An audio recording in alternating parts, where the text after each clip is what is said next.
साथियों KVS admission से संबंधित लगातार आपको सारी इन्फॉर्मेशन मैं देता आया हुआ हूँ। काफ़ी पेरेंट्स के क्वेश्चंस थे और कुछ क्वेश्चंस को मैंने पिछली वीडियोस में भी बताया है कि जैसे ऑनलाइन अब कब लॉटरी सिस्टम होगा और कैसे सुप्रीम कोर्ट में जाना है या नहीं है आदि, तो इन्हीं पे हम आज बात करेंगे। और साथियों मैंने आपको बहुत पहले ही बता दिया था कि 18 तारीख को आपका ये जो लॉटरी सिस्टम है वो नहीं आएगा, जबकि साइट पर वो जो ऑर्डर है वो बाद में अपलोड हुआ है और आपको इन्फॉर्मेशन हमने पहले ही दे दी थी। तो 18 तारीख को जैसा शेड्यूल था उसमें बताया गया था कि अब ये जो लॉटरी सिस्टम है उसको रोक लिया गया है। आप देख सकते हैं ये 17 तारीख को यहाँ पर आया है, तो ये डिटेल्स आपको मैंने पहले ही बता दी थी। तो इसमें कई अब जो पेरेंट्स के मन में काफ़ी क्वेश्चंस हैं। सबसे पहले लॉटरी के लिए कि कब लॉटरी का जो रिजल्ट है वो कैसे आएगा और किस तरह से आप देख पाओगे।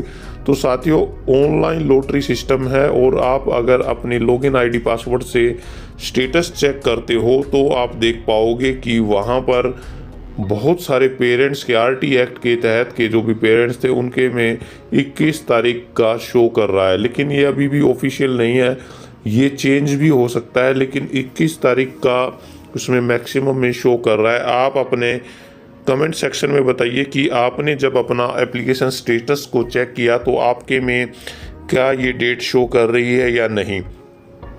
तो दूसरी बात है कि पेरेंट्स ये पता करना चाह रहे हैं कि ऐसा डिले क्यों हो रहा है। साथियों आप सभी को पता है कि केवीएस की एज रिलैक्सेशन के चक्कर में दिल्ली हाई कोर्ट में इस पे केस चला था और काफ़ी दिनों तक इसमें बहस रही। हालांकि पिछले सेशंस में हम देखें तो 1 अप्रैल से बच्चों का सेशन शुरू हो जाना चाहिए था, लेकिन इस केस की वजह से ये जो एडमिशन प्रोसेस है वो डिले हो गई।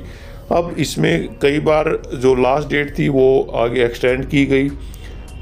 लास्ट बार जब वो 11 से 13 तारीख को एक्सटेंड की गई तो साथियों बहुत सारी चीज़ें यहाँ पर सेट करनी होती हैं।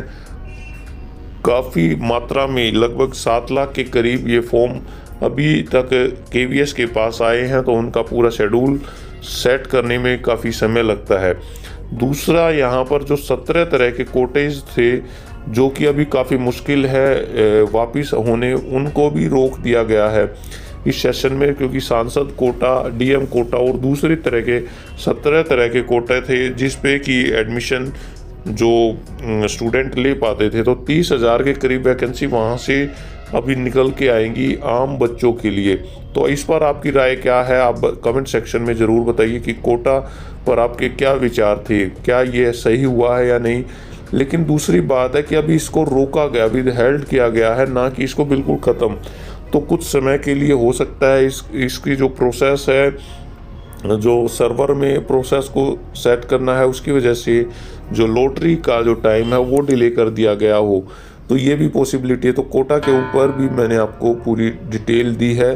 तो आने वाले समय में ये कोटा जो थे वो बिल्कुल अबोलिश हो जाएंगे, ख़त्म कर दिए जाएंगे और सभी बच्चों को समान एक अवसर प्राप्त होगा आगे बढ़ने का, क्योंकि काफ़ी बार इनका दुरुपयोग होने की संभावनाएं बताई जा रही थी कि इसका दुरुपयोग किया जाता है। अब रही बात है सुप्रीम कोर्ट के ऊपर, क्या सभी जो कैंडिडेट्स हैं वो सुप्रीम कोर्ट की तरफ मूव कर रहे हैं और जो अशोक अग्रवाल जी ने क्या सुप्रीम कोर्ट में जाने की प्रोसेस को किया है।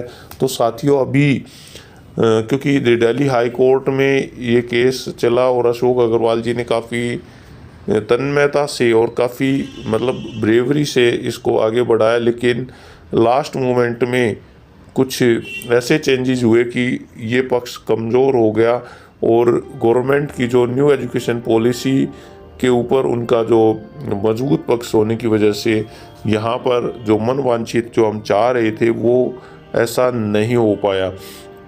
तो बहुत सारे पेरेंट्स चाह रहे हैं कि सुप्रीम कोर्ट में इसमें केस फाइल किया जाए। कुछ पेरेंट्स चाह रहे हैं कि अब क्योंकि प्रोसेस आगे बढ़ चुका है इसलिए अब इसमें आगे कुछ ना करें।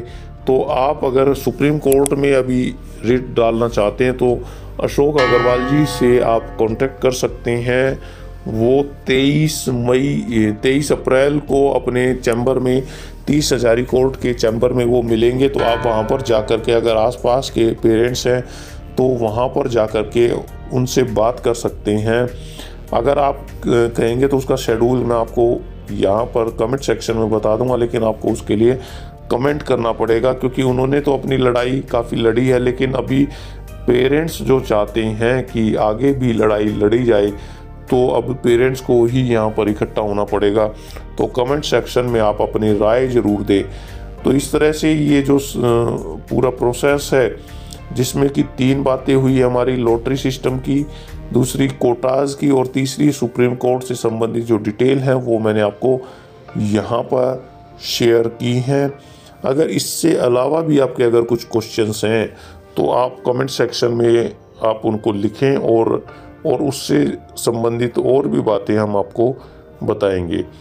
तो इसके अलावा आप कमेंट सेक्शन में जा सकते हैं, ट्विटर पर अपनी ट्वीट कर सकते हैं, और जो संबंधित अधिकारी हैं, संबंधित मंत्रीगण हैं, उन तक आप अपनी बातों को पहुंचा सकते हैं। ट्विटर एक काफ़ी मजबूत सोशल मीडिया प्लेटफॉर्म है, और यहाँ पर जाकर के आप देख सकते हैं। तो ये अगर आपने जो मैं आपको बताया कि अगर आप यहाँ पर 18 तारीख को देखो, यहाँ पे लिखा हुआ है कि 18/4/22 को होने वाली सत्र कक्षा 1 में ऑनलाइन प्रवेश के लिए लॉटरी को अगले आदेश तक रोक लिया गया है, जल्द ही सूचित किया जाएगा। यहाँ पे 13 तारीख लास्ट डेट थी। तो यहाँ पर स्टेटस में आप ये जो दिया गया स्टेटस में चेक और एप्लीकेशन स्टेटस, यहाँ पर आप क्लिक करके देखिए कि आपकी डेट कब की शो कर रहा है। तो चैनल पर आपका आने के लिए बहुत बहुत धन्यवाद। आपको इसी तरह की नेक्स्ट अपडेट आपको मैं देता रहूँगा। Thank you.